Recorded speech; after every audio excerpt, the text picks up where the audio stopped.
আল্লাহর দানিয়ে পানি দিয়ে উৎপাদিত হয়, সেচের পানি দেওয়া লাগে না, পানির জন্য বিল দিতে হয় না, তখন 10 ভাগের 1 ভাগ মানে 10 মনে 1 মন দান আল্লাহ রাস্তায় গরিব মিসকিন অসহায় যারা যারা জাকাত খাইতে পারবে এদেরকে দান করা, এই প্রক্রিয়াকে বলা হয় ওসর।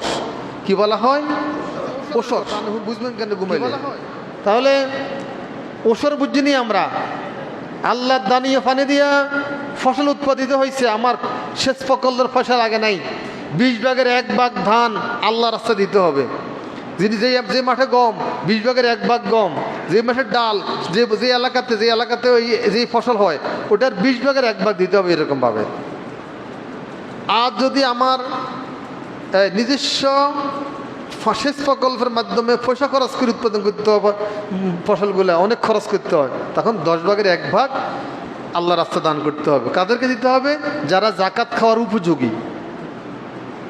বুঝা গেছে? এই প্রক্রিয়া আমরা অনেকে জানি না, আমরা অনেকে দিও না এটা। ইমাম আবু হানিফা রহমতুল্লাহ আলাইহির মাযহাব হচ্ছে ফসল কম বেশ যেটাই হোক সেখান থেকে ওসর আপনাকে দিতে হবে। অন্যান্য মাযহাবের কথা ভিন্ন, ওনারা বলতেছে যে 5 ওয়াসাক এর কমে জাকাত নাই, ওসর নাই। 5 ওয়াসাক কি? 5 ওয়াসাক। ওয়াসাক শব্দটা আমার দেশের শব্দ না, এটা আরবীয় শব্দ, এটা একটা মাপের একটা যন্ত্র। ওয়াসাক 26 মন, 26-এর 900 টাকা, তার নাম 5 ওয়াসাক। 26 মন 26-এর 900 টাকা, বা কেউ বলে 25 মনের প্লাস হলেই 5 ওয়াসাক। ধরলাম 25 মন। এটা আমাদের মাযহাবের কথা নয়, অন্যান্য মাযহাব আছে, হানাফি বাদে শাফি মালিকি হাম্বলি, ওনারা বলে যে এই পরিমাণের কম হলে আর ওসর দেওয়া লাগবে না। আমাদের মাযহাবে ইমাম আবু হানিফা রাহমাতুল্লাহ আলাইহি বলছেন যে ফসল কম বেশ যাই হোক না কেন এর মধ্যে গরিব মিসকিনের হক আছে, তাদের কাছে এটা পৌঁছাই দাও। আন্দাজ করিয়া আপনি দান কিছু দিয়ে দিলেন, এইটা হবে না। আপনি যদি মনে করেন আপনার 20 মণ দান হয়েছে, 1 মণ দান যেহেতু সেচ দিয়ে আমরা ভালো উৎপাদন করছি জমিন, 1 মণ দান আলগা করে ফেলেন। এবার আপনি সারা বছর এখান থেকে ফকিরকে 1 ফুট করে দেন, সমস্যা নাই, আপনার আদায় হয়ে যাব। 5 কেজি করে দেন, আদায় হয়ে যাব। 10 কেজি করে দেন, এটা দিয়ে দিতে হবে। কোনো মাদ্রাসাতে গোড়া ফান্ডের জন্য ধান কালেকশন করে, সেখানে দেন, বলি এটা গোড়া ফান্ডের জন্য দিছি, আপনার হুজুরদের বেতনের জন্য দিই নেই, বলে দিয়েন। এখন তো ধানের সিজনের সময় দেখা যায় বিভিন্ন প্রতিষ্ঠানে ধান কালেকশনে আসবে, এটা বলবেন আমার ওসর দিছি আমি এখান থেকে, গরিব গোড়া ফান্ডের জন্য দিয়েছি। কথা বোঝা যায়? জি ইনশাল্লাহ। তাহলে এইটা দিতে হবে। এটা দিলে কি হবে? ফায়দা কি? এই ওসর দিলে জমির হকটা আদায় করলেন আপনি, এই জমির অন্যান্য দানগুলো আপনার জন্য হালাল হয়ে গেল, পবিত্র হয়ে গেল। ওই যে রমজানের আগের জুমার কথা, খুজ মিন আমওয়ালিহিম সাদাকাতান তুতাহিরুহুম ওয়া তুযাক্কিহিম। আমি আল্লাহ রাব্বুল আলামিন কয় আমি যাকাত ফরজ করেছি কেন? তোমাদের বাকি সম্পদগুলো পবিত্র করার জন্য, তোমাদের অন্তঃকরণকে পবিত্র করার জন্য। এই জন্য 20 মণ দান যার হয়েছে উনি 1 মণ দিয়ে দিলে বাকি 19 মণ ওনার জন্য পবিত্র হয়ে গেল। আর যদি 20 মণ থেকে 1 মণ না দিয়ে কম দেওয়া হয়, সমস্ত এই তার ফসলগুলো অপবিত্র থেকে গেল। কাজে হিসাব করে এটা বের করে দিতে হবে। এটা গরিব মিসকিনের হক, তার ফসল, তার জমি নেই, আল্লাহ রাব্বুল আলামিন আপনার জমির ভিতরে তার ফসলটা লুকাইতে রেখেছেন।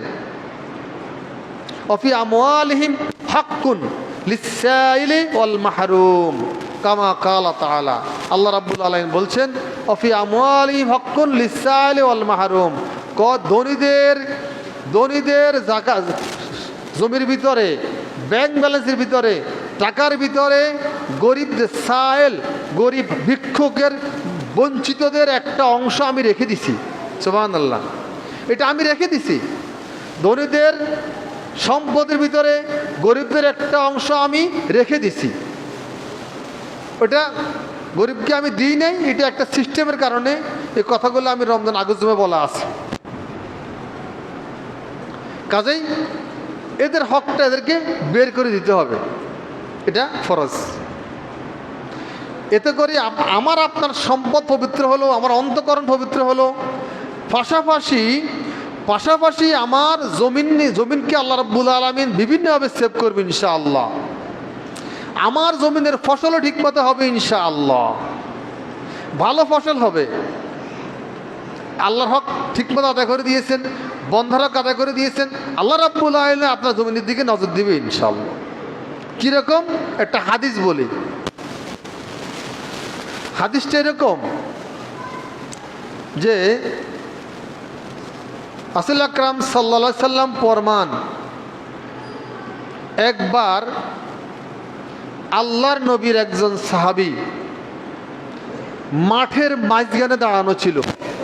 আমার হাদিসটা কিন্তু মনোযোগ দিয়ে শুনতে হবে এখন, এটা একটু মনোযোগ বিঘ্ন করলে বুঝবেন না। মাঠের মাঝখানে দাঁড়ানো ছিল, হঠাৎ করে আকাশের মধ্যে মেঘ জমলো, আকাশ কালো হয়ে গেল, মনে হয় যেন এখনই বৃষ্টি নামবে। ঠিক ওই সময় মেঘমালাকে লক্ষ্য করে একটা আওয়াজ কে জানি দিল, ইসকে হাদিকাতা ফুলান, অমুকের জমিনে পানি দাও। কাকে বলে? মেঘকে বলে। কে বলে? আল্লাহর পক্ষ থেকে কোনো এক ফেরেশতার আওয়াজ, মেঘমালাকে লক্ষ্য করে বলা হচ্ছে। আমরা মনে করি মেঘ কথা শুনে না, আমার কথা শুনে না, যার কথা শোনার দরকার ঠিক তার কথা কি শুনতেছে। আর মেঘকে তো নিয়ন্ত্রণ করে একজন ফেরেশতা, ওই ফেরেশতার নাম কি? হ্যাঁ, মিকাইল ফেরেশতা। মেঘমালা ফেরেশতার নাম কি? মিকাইল। মিকাইল। ফেরেশতাদের ডিপার্টমেন্ট ভিন্ন ভিন্ন দায়িত্ব আছে ফেরেশতাদের। মালাকুল মাউত তো হইল রূহ কবজা করে, জিবরাইল হলো আপনার তথ্য আদান প্রদান করে, ওহী নিয়ে আসে নবীদের কাছে। ইসরাফিল তো কামে কাল্লে বসে রয়েছে, আল্লাহ কখন ফুৎকার দেওয়ার জন্য বলবে, একটা ফুৎকার দিশা লন্ডমন্ড করে দেব ইসরাফিল। আরেকজন কি বলছিলাম? মিকাইল। জিব্রাইল, মিকাইল, ইসরাফিল, আরেকজনকে আজরাইল। শব্দটা আরবি শব্দ না, হাদিস কোরআনের শব্দ না, এটা হচ্ছে মালাকুল মাউত। কি নাম? কিছু কিছু শব্দ আমাদের ভিতরে ঢুকছে অন্য ভাষার, তাহলে আজরাইল শব্দটা আমাদের শব্দ না।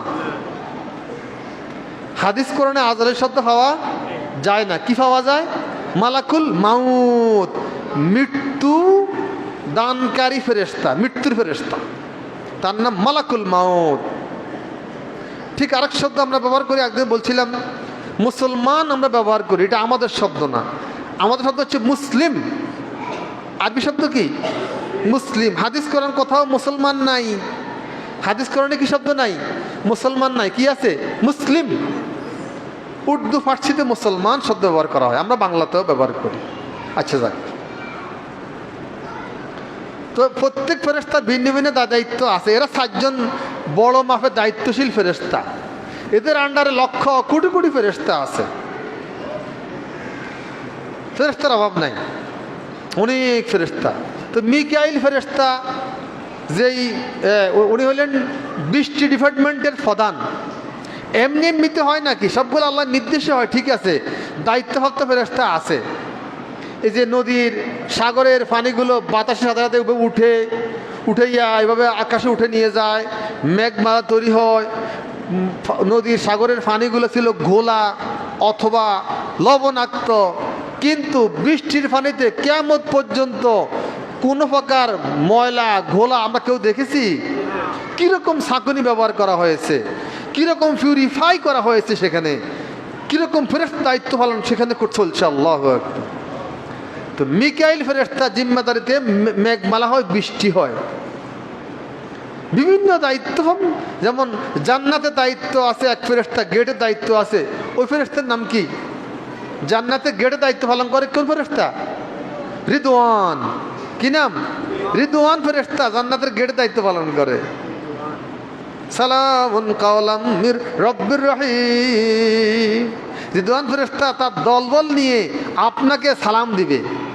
এই কথা বলিয়া সালামুন কাওলাম মির রব্বির রহিম। সুবহান, রব্বির রহিমের পক্ষ থেকে আপনাকে সালাম, আসুন আসুন জান্নাতে আসুন। অভ্যর্থনাতে রিদওয়ান ফেরেশতা আছে। আবার ভয়াবহ এক ফেরেশতা আছে জাহান্নামের দোর গোড়ায়, তার নাম মালিক ফেরেশতা। তো মিকাইল ফেরেশতা দায়িত্বে আছে মেঘমালা। ওই মেঘকে বলা হচ্ছে এসকে হাদিকাতা ফুলান, অমুকে জমিতে পানি দাও। নিচে আল্লাহর এক বান্দা দাঁড়ানো, মেঘ তো কত হাজার ফিট উপরে। মেঘকে কি মেসেজ করা হচ্ছে নিচে আল্লাহর গোলাম শুনে। তিনি শুনি অবাক হলেন, ব্যাপারটা কি? মেঘকে বলা হচ্ছে অমুকে জমিতে পানি সাপ্লাই করো। এইটা জগৎবাসী বহু লোক আছে, এটা কারো কানে আওয়াজটা যায় নাই। যার কান ওই রকম রেডি হয়েছে তার কানে আওয়াজটা ঢুকছে। সুবহানাল্লাহ। আমাদের কান তো রেডি হয় না, আমাদের চোখ কি ওইরকম রেডি হয়েছে? না, ওইরকম চোখে পাওয়ার এখন আমাদের তৈরি হয় নাই। যেরকম পাওয়ার তৈরি হয়েছিল কার? আবু বকর সিদ্দিক রাদিয়াল্লাহু তাআলা আনহুর। কি নাম বলছিলাম? আবু বকর সিদ্দিক রাদিয়াল্লাহু তাআলা আনহুকে বলছে কোন ফেরেশতা? জিবরাইল ফেরেশতা একজন মানুষের আকৃতি আসিয়া বলতেছে, ভাই আবু বকর, এই মুহূর্তে জিবরাইল কোথায় আছে? আমাদের রাসূল সাল্লাল্লাহু পরের ব্যক্তি, জান্নাতের এক নম্বর সার্টিফিকেটধারী ব্যক্তি। এই মুহূর্তে জিবরাইল কোথায়? প্রশ্ন করে কে? জিবরাইলে। কে প্রশ্ন করে? কোন আকৃতি? মানুষ্য আকৃতি। এই মুহূর্তে জিবরাইল কোথায়? প্রশ্ন করে কাকে? আবু বকরকে। বড় জটিল কঠিন প্রশ্ন করছে। আচ্ছা আমি দেখি জিবরাইল কোথায় আছে। এখানে বলে সব করে চোখ বন্ধ করে রেখেছে। চোখ বন্ধ করি আবু বকর জিবরাইল খোঁজে। জিবরাইল খোঁজার জন্য আবু বকর পৃথিবী তন্ন তন্ন করে খুঁজেছে, জিবরাইল পায় না।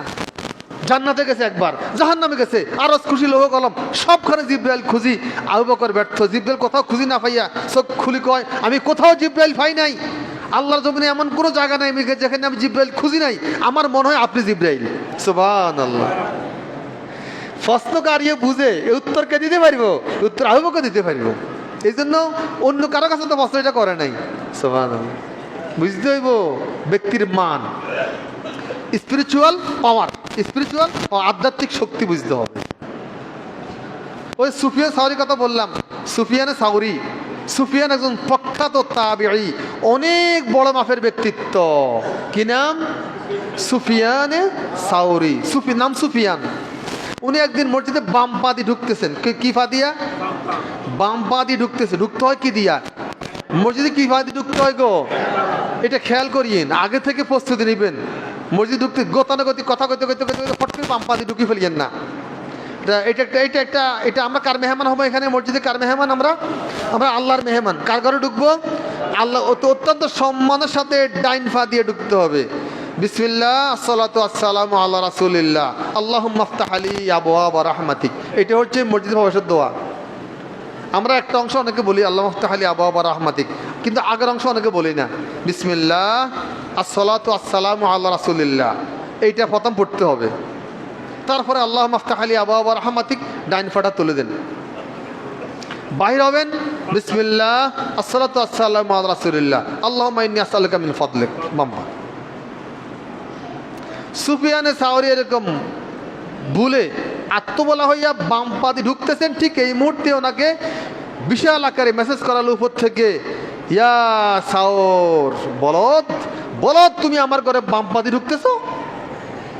কিরকম মহব্বত থাকলে সুফিয়ানে সাউরির প্রতি মালিকের এই আওয়াজ দিতে পারে, বলদ আমার ঘর বাম পা দিয়ে ঢুকছ তুই।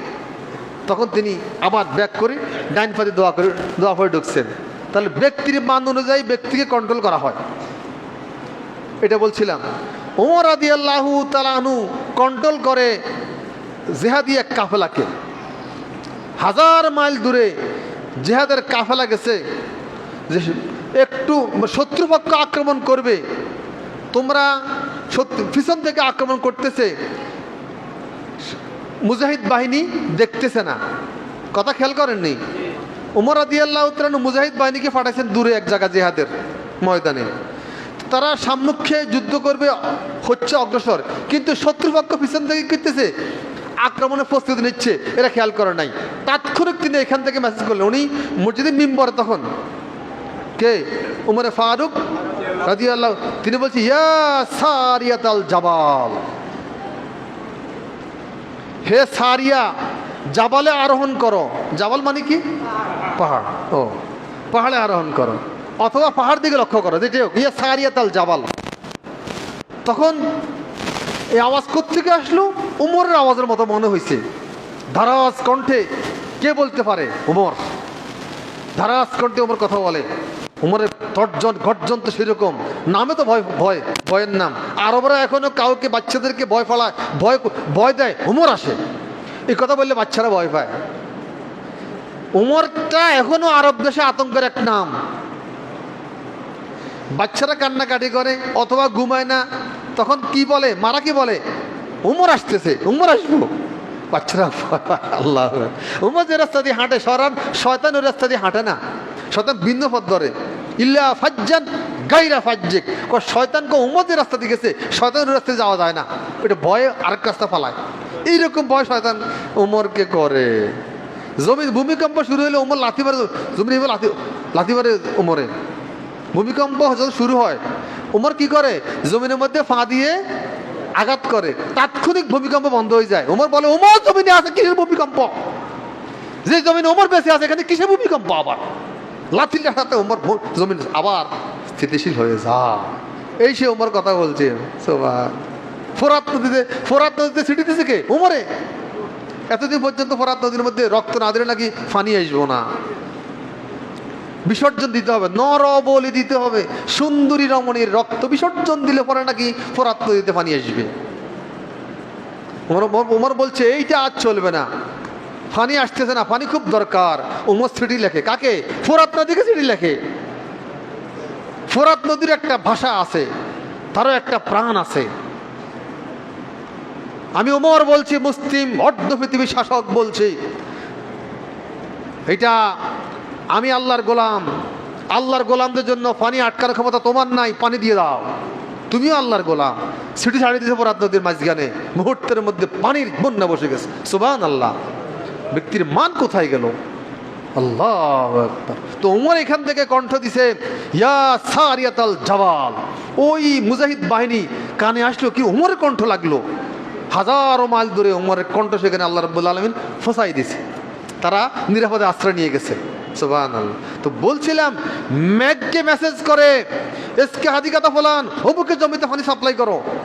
নিচে যে ব্যক্তি, ওনার মানটা ওই ব্যক্তি, ওই মানুষ ছিল, তিনি শুনতেছেন একজন ব্যক্তির কথা বলতে আছে, একজন আল্লাহ নবীর একজন সাহাবীর কথা বলতে আছে, ওখানে পানি দেওয়ার জন্য বলতেছে।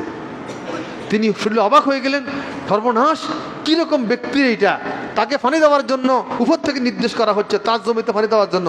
আজকে আমি দেখব সেই ব্যক্তিটা কে। আমি যেই নামটা মেঘমালাতে শুনেছি, এই ব্যক্তি সেই ব্যক্তি কিনা। মেঘ কোথায় যায়, পানি কোন জমিতে যায়, কথা খেয়াল করছেন নি? এইবার মেঘও দৌড়ে, তিনিও দৌড়ে। মেঘ তো আর খুব দ্রুত বেগে দৌড়ে, তিনিও ম্যাগের পিছিয়ে পিছিয়ে, ম্যাগ যেদিকে যায় সেদিকে যাইতে যাইতে এক পর্যায়ে ম্যাগ বৃষ্টি করতেছে এক জমিনে। জমিনটা শক্ত জমিন, জমিনটা ঢালু জমিন, জমিনে পানি খাওয়ার মতো জমিন না, এটা শক্ত জমিন, পাথুরে জমিন। ঠিক এই জমিনের মধ্যে ম্যাগ বৃষ্টি দিল, বৃষ্টির পানিগুলো আস্তে গড়াইয়া ড্রেনে গেল। কথা খেয়াল করেনি আমার, যারা পরে আসছে তারা আগে গড়া পাইল না। এই পানিগুলো ড্রেন দিয়ে আবার চলে যাচ্ছে যাচ্ছে যাচ্ছে যাচ্ছে। আল্লাহরে গোলাম যিনি ম্যাগের মধ্যে আওয়াজ শুনতে পাইলেন কোন এক ব্যক্তির, তিনি এই পানির পিছনে পিছনে ছুটতেছেন। যাইতে যাইতে অনেক দূর যাওয়ার পরে দেখলেন যে একটা বিশাল এক জমিনের মধ্যে এক ব্যক্তি কোদাইল হাতে করে দাঁড়িয়ে আছেন। পানিগুলো যখন ড্রেন দিয়ে ওনার জমিন কাছে গেলেন, তিনি আস্তে আইলটা সরাই দিলেন, পানিগুলো এখান থেকে সমস্ত পানিগুলো তার জমিতে ঢুকে গেছে। সুবহানাল্লাহ। তিনি পানিগুলো লাইন করে দিলেন, পানিগুলো ঢুকে গেল, তিনি আইল বন্ধ করে দিলেন, সুন্দর করে ওনার জমিনের মধ্যে পানি ভরপুর হয়ে গেল। এই ব্যক্তিটা তাকায় তাকায় দেখতেছে, পিছন দিকে এসে অপেক্ষা করতেছেন।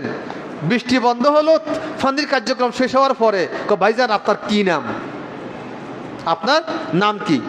কেন? দরকার আছে। বলেন না আপনার নাম, না ঠিক আছে। তখন তখন তিনি কি করলেন, নাম বললেন। যেই নামটা তিনি বললেন, তিনি অবাক হয়ে শুনলেন যে আমি এই নামটাই তো ওই মেঘমালাতে শুনছি, মেঘকে বলা হচ্ছে এসকে হাদিকাতা ফোলান, অমুকে জমিতে পানি দাও। ভাই আমি আপনার নামটা আমি মেঘমালাতে শুনেছি, মেঘকে বলা হচ্ছে আপনার জমিকে পানি দেওয়ার জন্য। লোকটা শুনে শর্মিন্দা হলেন, কান্নাও চাপলো তার নিশ্চয়ই। আমার নাম আল্লাহ রাব্বুল আলামিনের পক্ষ থেকে উচ্চারিত হয়। তখন তিনি বললেন, ভাই আপনার নাম, আপনাকে আপনার জমিতে পানি দেওয়ার জন্য বলা হচ্ছে, আপনার ফসলগুলো আপনি কিভাবে বন্টন করেন সেটা বলেন। তখন তিনি বললেন যে আমি যে আমার জমিনে যে ফসলগুলো উৎপাদিত হয়, আমি এই ফসলগুলোকে 3 ভাগে ভাগ করি। 30 মণ হলে 10 মণ, 10 মণ, 10 মণ ভাগ করি। 10 মণ আমি সামনের বছর এই কার্যক্রম, কৃষি কার্যক্রম করার জন্য আমি রেখে দিই, বীজ আছে, খরচ আছে। 10 মণ আমি আমার সন্তানাদি নিয়ে আমি খাই। বাকি 10 মণ এলাকার গরিব মিসকিন অসহায়কে সমান ভাগে 3 ভাগের 1 ভাগ ভাগ করে দিই। আমার এ বন্টন কোনো শরীর বন্টন ন। শরীর বন্টন হলে তো 20 মণে 1 মণ। কথা প্রথম বলছে যারা আসছেন, প্রথম যারা আসছেন তারা করতে পারবেন, বা 10 মণে 1 মণ ওসর ওসর, এটা আমি প্রথম বলছি। আমার প্রথম 2 বছর মুসলিম শুনছি ওয়াজটা। এইটা আমি বাড়তি দান করি, এইটা দেওয়ার পরে আমি বাড়তি অতিরিক্ত দান করি। আমার এই বাড়তি দান নিশ্চয়ই আমার মালিক পছন্দ করেছে, যার কারণে স্পেশাল আমার জমিনে পানি সরবরাহ করা হচ্ছে। সুবহানাল্লাহ। আমি আমার আজকে ওয়াজের বিষয় ছিল দানের ফজিলত গুরুত্ব। আমি একটা ঘটনা দিয়ে ওয়াজ আমার শেষ, কিন্তু এই বিষয় নিয়ে আমার আরও 2-3টা ওয়াজ চলবে ইনশাআল্লাহ। দানের ফজিলত গুরুত্ব আমরা দেখবেন, এমন চমৎকার চমৎকার গুরুত্বপূর্ণ হাদিস আছে আমি পেয়েছি আলহামদুলিল্লাহ। সংগ্রহ করেছি 50টার মতো হাদিস, বলার চেষ্টা করবে আপনাদেরকে ইনশাআল্লাহ। একটু আগে আসেন, তাহলে আমি কি বুঝলাম যে ফসলগুলো আমার আসবে, এইগুলো আমি চেষ্টা করব প্রয়োজনের, আমার হিসাবের বেশি হলেও আমি দেব। দেখবেন আপনার পরবর্তী বছর আল্লাহ রাব্বুল আলামিন আরও বেশি আমার ক্ষেতের মধ্যে দিয়ে দেবেন ইনশাআল্লাহ। শুধু তাই নয়, যদি আপনি কইতে পারেন 5 বছর তার গৃহস্থী করতে কতন দিব, এবছর করছি, পরবর্তী বছরকে আমি কি আর করব নাকি না, হয়তো ফসল না হয়তো করতে পারি। আপনার বাকি ফসলগুলো আপনাকে হেফাজত করবে। বাকি যেগুলো ঘরে থাকবে ওগুলো বরকত হবে, এগুলো হেফাজত হবে। উন্দ্রে নষ্ট করবে কম, অপচয় হইব কম, দেখবেন এখানে বরকত হবে। এটা আমার কথা, আমার রাসূল বলছেন। কাজেই আমরা চেষ্টা করব যে ফসলগুলো আসতেছে এটা হক আদায় করে গরিব মিসকিন অসহায়ের কাছে পৌঁছায় দেওয়া। এখন আমাদের এইগুলো সেচ প্রকল্পের মাধ্যমে হয় বিধায় 20 মণে 1 মণ হিসাব করে দিয়ে দিবেন। আল্লাহ আপনাকে অন্যান্য ফসলগুলো হেফাজত করবে, বারাকা দান করবেন। আর ফসল করে লস নাই, এগুলো একটা হাদিস আজকে বলতে না পারলেও সামনে জমা বলবো ইনশাআল্লাহ। একটা ফাঁকি যদি আপনার ফসল খায়, ফাঁকি আমার রাসূল বলছে এটাও সদকা সওয়াব। চুরি করে কেউ নিয়ে গেছে, সদকা সওয়াব। গরু বাঁধা, ছাগল বাঁধছিল, জোর করে বা যেভাবে হোক ছুঁড়ে, মানে রশি ছিঁড়ে আপনার ফসল খেয়ে ফেলছে, আমার রাসূল বলছে এখানেও সদকা সওয়াব। কাজে ফসল করে লস নাই। আপনি বলছেন যে খরচ 1200, বেচছি 1000, 1 মণের কথা কইরি, লস নাই। অনেক দিক থেকে লাভ আছে, তাহলে বোঝা যাবে না, এগুলা নেকিগুলো দেখা যায় না। যাকে এই প্রসঙ্গে একটু বিস্তারিত না বললে বুঝবেন না। আল্লাহ রাব্বুল আলামিনের কথাগুলোর উপর আমাদেরকে আমল করার তৌফিক দান করুন। আসসালামু আলাইকুম ওয়া রাহমাতুল্লাহ।